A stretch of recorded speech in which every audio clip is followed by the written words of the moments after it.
Welcome back to Church Media HQ, and we are continuing our series this week as we talk about planning ahead at your church in the new year.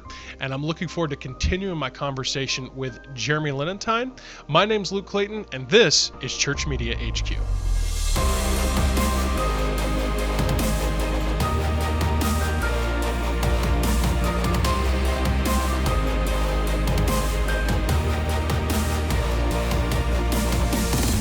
Hey, it looks like we had a question. I want to get back to a thought that you just had there, Jeremy, about this idea of, a packed house or whatever. But we did have a question come in here on the Zoom chat. I wanted to see if we had any thoughts here. Kind of interesting. Any ideas on how to make communion or the Lord's Supper, how to make communion special when you have to have it virtually? Now, has your church experimented with that at all? I know some have with trying to do some type of virtual, Lord's Supper, maybe over Zoom or live stream. Yeah, so this might be an idea that's already known. So we didn't ever try to do it virtually because if you do, I guess, would you have to make home deliveries of the unleavened bread? Do you just have people substituted on their own, or whatever? I have seen a couple of churches do, and we didn't try it, so full disclosure, but I think it would be really interesting, is they did a drive-through Lord's Supper. And I know that at first that sounds repugnant and disrespectful, maybe, just to be blunt. But I think that they did it in a very good way. And obviously what's the purpose of it, right, is for us just to do in remembrance of the Lord. And so they had it prepared. People drove through. They did it right after a Sunday morning in a window, from like 1 to 2. And people picked it up, and then they drove forward, and they had a couple of people there that would pray with a car, and then they would take the Lord's Supper together. They just kind of stayed out there and did it for that whole hour. I think that if you're going to do it virtual, there's just so many things to conquer because there are actual elements, obviously, that people need to partake. And we didn't attempt it virtually because I just really don't see how it can be super effective virtually. Some people might disagree and have a better thought on that. But I did want to, and almost convince them here to do the drive-through one. And I think that you can do it in a respectful way and accomplish what you need to accomplish by having a couple of people in the parking lot helping you to work through it. So that's kind of all I got on that. Yeah, and it's like you said, I think a lot of it has to do with how you want to approach the Lord's Supper. Obviously, the Lord's Supper is designed to be a sacred time. It's not something that you do flippantly. But I did hear of some that said, hey, we're going to take Lord's Supper, as best you can, try to have some, crackers and grape juice, there at your home. And, we're going to just kind of have a moment here of, a somber moment where we pray and we, read some scripture and we partake of the Lord's Supper. But again, I like your idea of drive-through. I think that is a way to find a good balance of being able to offer it, but also maintain, kind of control the environment in terms of, how you can, keep that sacred feel. And then I know one thing that a lot of churches were already doing this, but I know that just about whoever is making these, you know what I'm talking about? These little Lord's Supper mini cups that I've seen them. You peel the cracker off the top, and then you peel the cracker off the top, and you got the wafer, and then you eat that, and then you open. Whoever's making that is making bank right now, because there were a lot of churches already using that, but now I don't, because honestly, and this may be one of those things. It's kind of like. Some of these things after the pandemic, are they ever coming back? And one of the questions was, is something like greeting time, shaking hands. Is that ever going to come back? Because of obviously that the massive spread of germs that happens during those moments during a church. And so I wonder the same thing about the Lord's Supper. Are those little what you call it, the actual, passing out the open air, juice and crackers where anyone could sneeze or cough on it.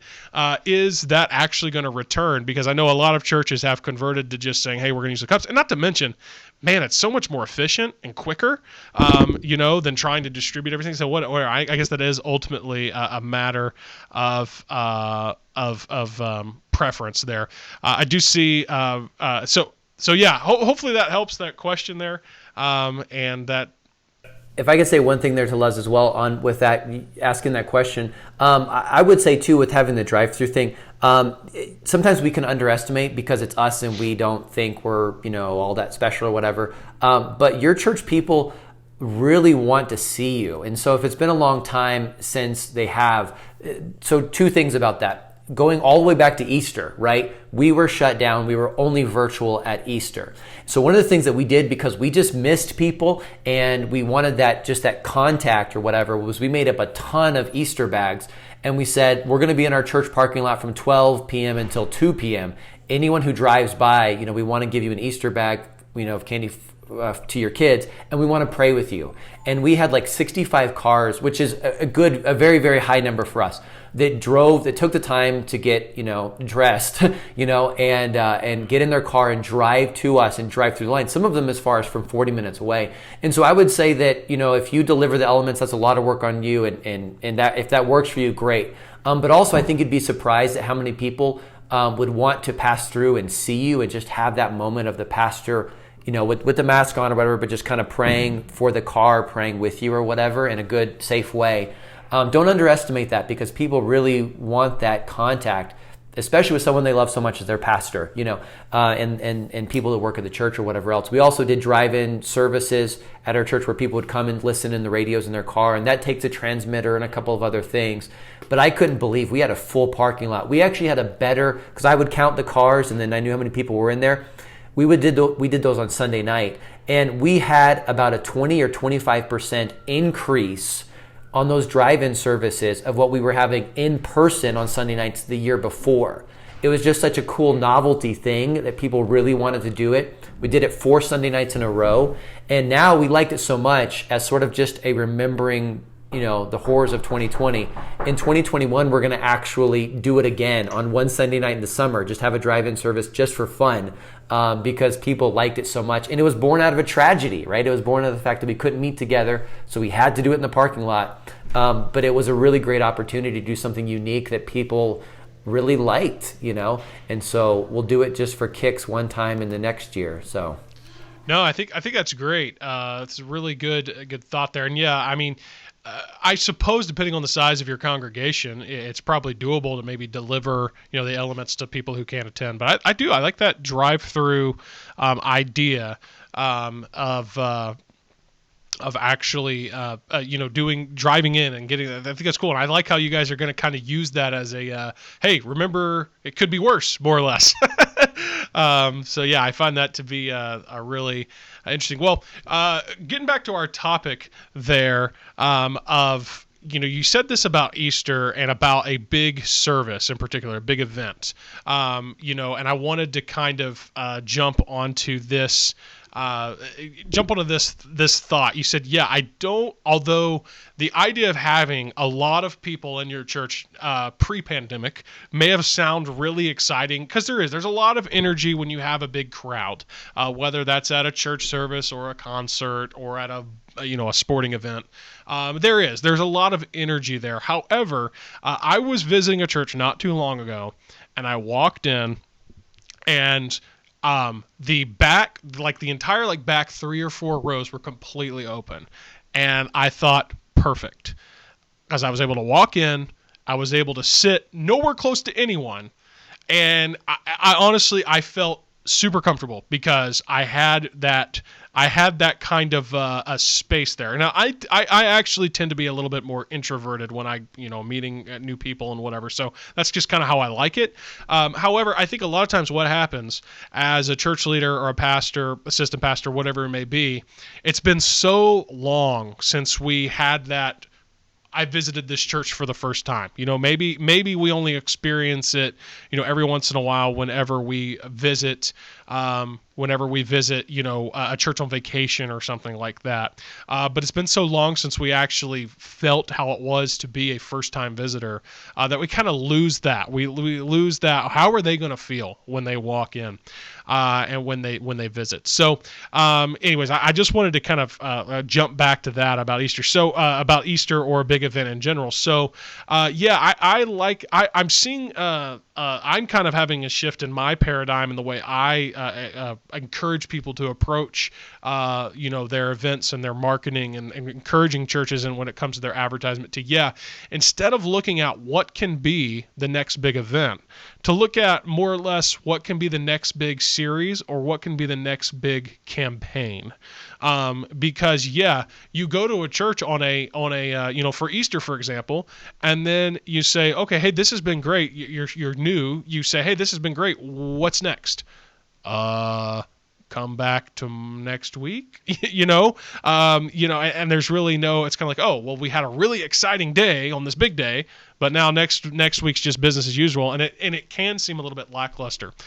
So anyways, like I said, as you're moving into Easter and whatnot, I even challenge you to say, hey, we are going to, obviously we can't ignore Easter, but we're going to try to even make a sermon series or a campaign out of that. At the time of release here, it's January. You got plenty of time to start to figure out how you're going to make that work there. So, I think that's a really good thought there. Now, Jeremy, when it comes to let's dive into the actual phases of creative planning, if you will, kind of jumping into the, just a little bit more nuts and bolts on how to approach an event and how to plan ahead for an event or a campaign or a sermon series without getting overwhelmed, and in a way that you're going to be able to give your, the team you're working with, give them plenty of time to get the job done. So, as far as there's these different phases that we've kind of identified here, and the first one, it really depends on your. All of this depends on the nature of your event, your deadlines and all that. But one of the big things that it depends on, just from the person who's been that creative, that person who's doing the design or the videography, is what deliverables you're expecting. So, for example, if you're just wanting a simple screen graphic, for maybe the sermon slides or something, well, that's a whole lot of a simpler project to tackle than maybe, I want a video. When you're talking about a sermon series, okay, obviously if you're going to have screens, you're probably going to have at least a graphic. But I want a sermon bumper. Well, there's a huge difference in turnaround. So the first step is you have to determine when it's time to contact your creators or your creative people. So that'd be your designers, your videographers, your web guy, whatever it may be. Now, Jeremy, I know you guys kind of have some in-house people on your team that handle most of your design and whatnot, but I know you've also worked and you've outsourced some things in the past before. What have you found, though, as a good lead time to give the actual, whether they're in-house or someone you're outsourcing to, what is a good lead time in terms of maybe just from the design? We'll talk about design specifically, because I think that's something that's always going to be needed. So what have you found that kind of works for you, as far as, hey, if the event is this date, how many weeks out or months out do you need to reach out and work with them on that? Yeah, so I always like to break it down into two groups, okay? So there is printed material. So if we're talking about printed material at all, okay, that involves a design. Obviously, it involves sending it to a printer, it being printed, and then it returning back to you. So there's printing that we can talk about, and then there's also just any visual type of graphics or promotional material that you need. If I'm looking, I think that if we're talking about printing first off, I think that if you're inviting for an event or a sermon series or whatever, more than 4 weeks out, so 5, 6, 7 weeks out, it's too far out for people to really engage with, and you're probably going to have to loop back and invite that person a second time once it gets closer. So I'm not going to pass them out and say, hey, in 6 weeks, we're having Easter or whatever. And Easter is probably the farthest you could push for something. So, so what I like to do is that 8 weeks out from the event, I want to be sending something to the printer. That way it allows a week for it to return. I can look over that. if God forbid there's anything that needed to get changed or something that I messed up on or whatever else. And so at that 8-week range, so you need to tell your creative team, obviously, a little bit farther than that out, 8 to 10 weeks out, you need to be talking to your creative team, whoever's going to design this for you, and say, okay, this is for print, so I need this, that means that it's on you to know the details that need to go on to that, obviously, and some idea of what you want it to look like. In order for you to get that designed that far out. Now, if we're talking about something that's not print, let's say it's just a screen graphic, social media graphic to invite on Facebook, Instagram, whatever for church, then I would say that you can be more in that 4 to 6 week range. So I would start talking to my creator or whatever about the 6 week range, give them a week or a little bit longer to work on something to develop it for you. A lot of times we have great ideas. The problem is that we have them and it's 10 days out, right? And then now we want to try to start inviting and it takes time. It takes time for ideas and excitement to build. It takes time for other people to invite other people and things like that. So I would say if you have anyone creatively, working with you, give them, you need to be talking to them 8 to 10 weeks out for print, and you need to be talking to them 5 to 6 weeks out for just visual design aids and such. Yeah, so going back to what we were talking about earlier with if you're sitting down, ideally you're sitting down once a month and you're looking ahead on your calendar to, like I said, what's immediate, what's going to be in the next 1 to 2 weeks, what's going to be in the next 4 to 6 weeks, what's going to be in the next 3 to 4 months, what's going to be 6 months plus. And so really when you sit down and you say, okay, in about 3 to 4 months, we're going to have, again, Easter is the most relevant event to talk about at the time of releasing this. Okay, 3 to 4 months from now, yeah, Easter falls in that category. So it's a good time to reach out to my creator, my designer, and say, hey, Easter's coming. What can we do to start preparing? Now, I'm going to throw this out there, if you will, as bonus points.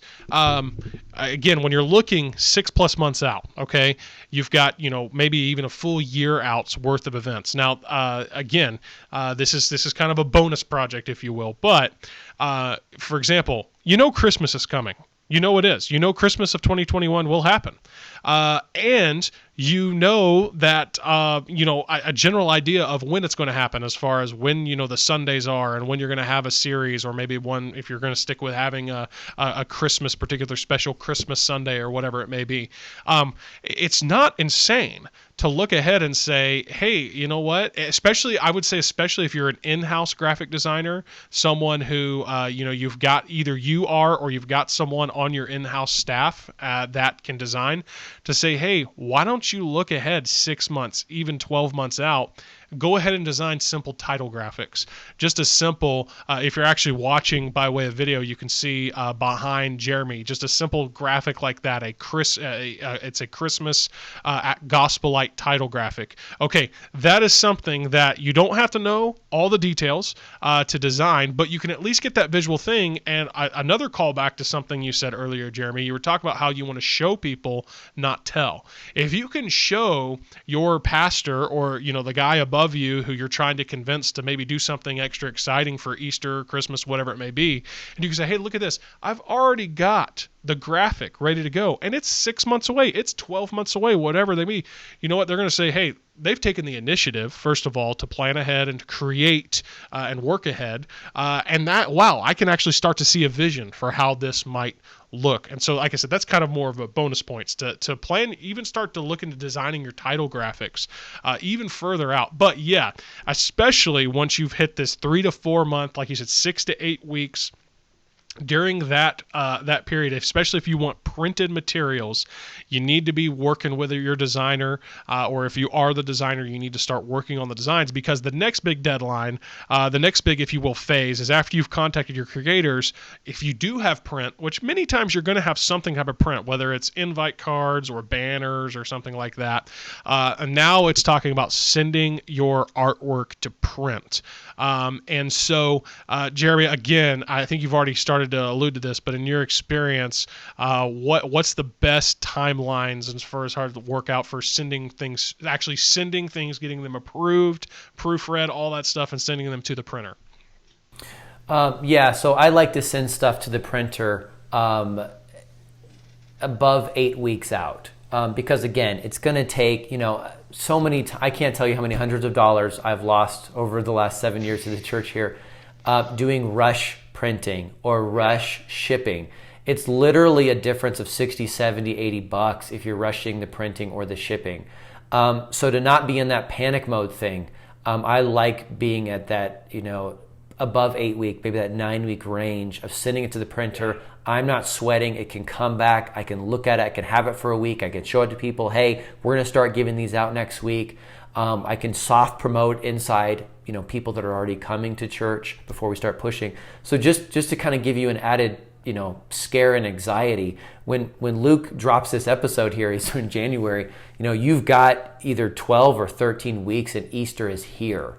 So look, you've got to be talking to your, to your creative person in a week or two, about, I need something designed because we're going to need to send it off to the printer. As we always say, as Luke always says here, Easter is like the Super Bowl for churches. So you better have something printed, some type of invite card printed for Easter. And by the way, too, if you're looking at this and your head's spinning, you think I don't have a lot of time for this, for you as a lead pastor, let's say that you're at a smaller church or, you're a one-man operation or whatever, it's probably not worth it for you to sink a lot of hours into designing this type of stuff when for $100 or $150 a month, you can pass this off to somebody else, right? A company that does this and that has 10 to 12 different, Easter slides, graphics, printed material that they could offer you, and you can just pick. Don't spend, 10 to 12, 15 hours a month, you designing something that's, let's be honest, it's not that great because that's not what you do. And your time is so much better served out into the community, inviting people, getting them to come. That's what's going to get in and help grow your church and increase your financial opportunity to be able to grow, God's church. So I know a lot of times that, if your church is smaller, $100 a month looks like a lot, but it pays for itself so much for you to have some really effective graphics that you can quickly and easily share with people. So I would encourage you to look at that and encourage you to look at Luke's company as well. But work with somebody, because if this is not what you do, it's probably not what you need to be doing. You are called to do something else. So let someone else take care of that for you, because it's definitely worth the time and the investment. It might not just be worth your time specifically. Yeah, and I come back to that so many times during, these episodes as we're talking to different guests or whatever. It's, hey, there's very few assistant pastors, church leaders, or pastors even, that are, first of all, that they like to do their own design and creative work, and that secondly, they do it well. Most of them can just get by. And so what I always tell people, and my call to action is always this: if you need help in these areas, and design is usually the big one, but even if it's video or whatever it may be, just reach out, just ask, reach out to me, shoot me an email, drop by, let's schedule a time to talk, because our goal is always, you know what, if you don't like our prices, if you don't like our style, if you don't like me, okay, here's the thing. I always like to remind people we have a very strict no hard feelings policy, because over the years I've been privileged to get to know a lot of different designers, a lot of different creatives. And even if you don't want to work with me, that's fine. In fact, depending on the time of year and the season, I may tell you, we can't work with you. We simply can't take on the additional workload, but we can always find another creative, another designer who can help you, or another resource that you can tap into, so that you aren't doing the work. Because I am amazed at what will take a somebody who's not a true graphic designer, for example, what will take them literally 2 to 3 days of work will take a professional, no joke, 2 to 3 hours or less. And so, if you need help, please reach out, let me know. I would love to get you connected with someone who can help you and take that burden off of you. That's why we exist here.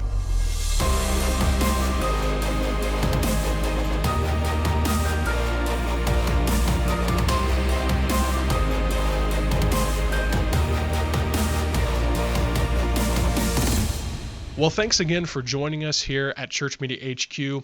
We hope that you'll take a moment to subscribe wherever you're listening or maybe watching this content. We're available on all podcast platforms, Apple Podcasts, Spotify, Google Play, and many more platforms beyond that. Also, if you're watching on YouTube, you can subscribe to our YouTube channel so that whenever we drop new episodes or new content, you will be notified.